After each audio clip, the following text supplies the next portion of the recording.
I did not recognize I had a problem until I was an empty nester. So I was in my 50s before I really had to take a look at it. To be honest with you, it was not a DUI that was enough to stop me. Even after a DUI, I was handheld through the process, which was not pretty and not easy, but it wasn't enough to stop me. I ended up going to treatment because I was asked by my husband to make some life-changing steps after causing destruction at a party that he had hosted for Christmas. I basically shut the party down, did a lot of verbal damage, woke up the next morning feeling the residuals of that, and made a decision with him that I had to get help. I didn't know what to expect, as probably no one who enters treatment for the very first time would know what to expect. But I do know that within a week of being here that I had made the right choice and that I was really in good care.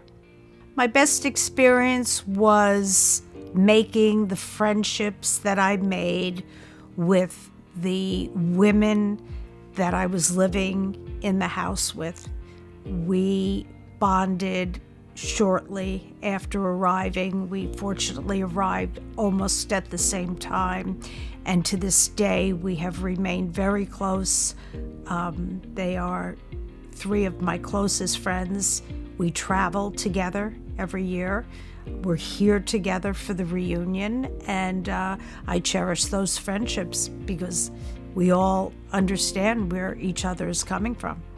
Well, in my case, and anybody that chooses to go to Headwaters, having possession of my devices, my telephone, my iPad, being able to be in constant contact with my family, should I need to be, that was very important to me, and it was important to my husband as well.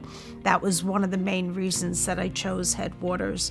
The other reason is because it's not a extremely large program. It's on a small enough scale that you feel that you are getting that personal attention on a daily basis all day long.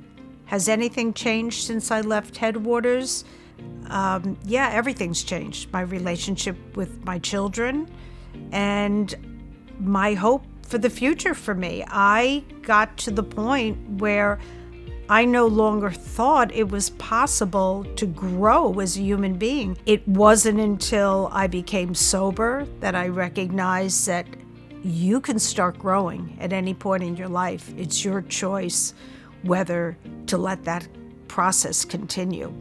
And it's just such an amazing feature of becoming sober when you recognize the fact that you're 60 years old and you're growing leaps and bounds every year because of the choice you've made.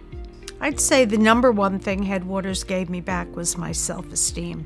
I didn't have to be a broken person. I did not have defects that I couldn't work on, that anything that I needed to work on, I could, and I could change it. And when you start taking those baby steps of addressing your defects and you start getting your self-esteem back, there's nothing better than that. I mean, just to look in the mirror and want to continue to look and not turn away is, it's enormous.